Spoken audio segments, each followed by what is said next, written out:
Hey guys, KZ Guy 2 here. Make sure to give me a thumbs up if this helps you out. Today I want to talk about this pull starter off a Honda HR214 lawnmower. A lot of the other lawnmowers have very similar ones, but in this particular case, I'm going to take it apart, show you what fails, how to rewind it, put it back together, all that. Now, these usually fail one of three ways. The string breaks is the most common. The second most common would be the spring inside breaks, a tab off, and then you lose, you lose the recoil in there. And the third way would be this spring-loaded detent that comes out here. This plastic breaks, or one of the two springs in that system can break too. So let's take this apart and show you what's going on here. One thing to note here on this 10 mil, on these bolts on the top, this one's a 10 mil, 6x1 threads. Always make sure to put Loctite on these when you're done putting this back together, because that can back off of there. So on this top system up here, obviously this spring right here could break, or the spring right here can break too, or the plastic could break, whatever. That's pretty simple to fix. So what happens if your string breaks? Let's pull all this out and let's untie this here. Alright, so this would simulate, usually they break right on the end because when you're yanking it, that's where the knot will rip off. So let's simulate that. Boom. Oh, how about that? My plastic piece went flying off too. Well, that's no biggie. I can always put that back together. Anyway, so here you are. You say, what the hell happened? Now, provided the tang is still attached on the inside in here, and your spring is not broken like this one did before, or anything like that, you're going to take your new cord, or just shorten, whatever, take your old short one, measure it. This one here is 36 inches long.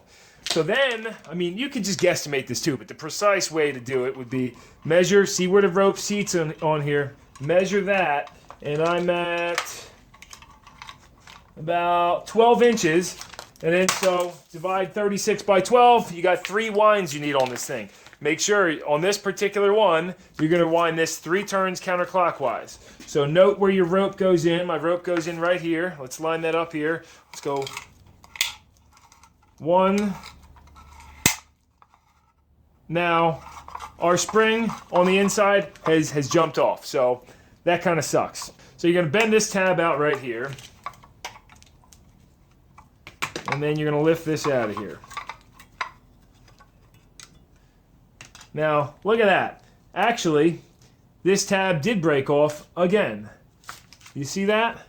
So I'm going to show you how to fix that, because this is a very common failure, especially after you've repaired it, because the end, you lose the hardened part of the end. So let's show you here and take this thing out and let it rip, because we all know that that's going to eventually happen to you guys anyway. So let's start off from square one.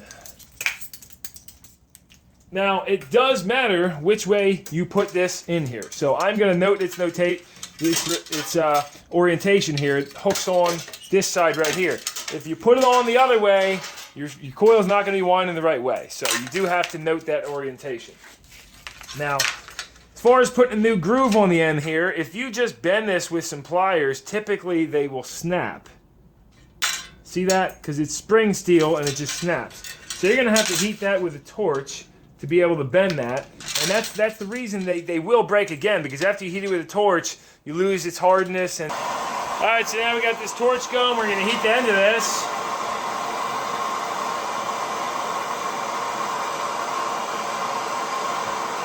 And bend it.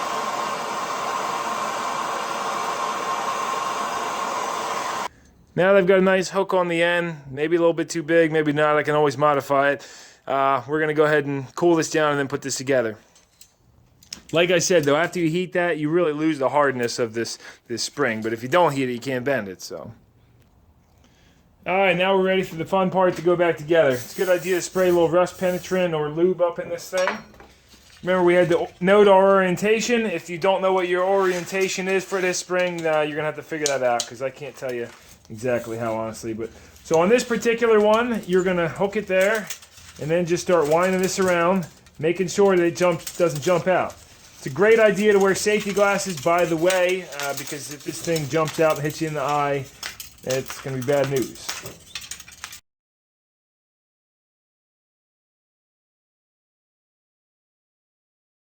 All right, so now we've got our coil loaded in here, but this is where, with this one, kind of the tricky part takes place. Because you got this stud here, and you got to hook this on there, and it's kind of a pain in the butt. So there may be other ways of doing this. Let me know. Feel free to comment if there is, but the way I did this is, you got this little piece right here you're going to hook it on, and hold it in here without letting the freaking thing pop out.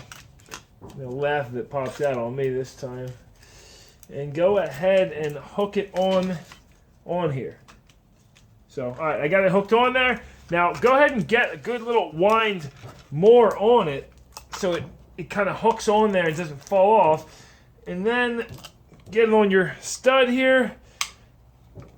Twisting it counterclockwise as you go down, and boom, you're on.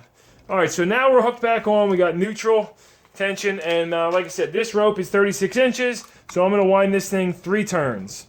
And I'll just note this spring right here.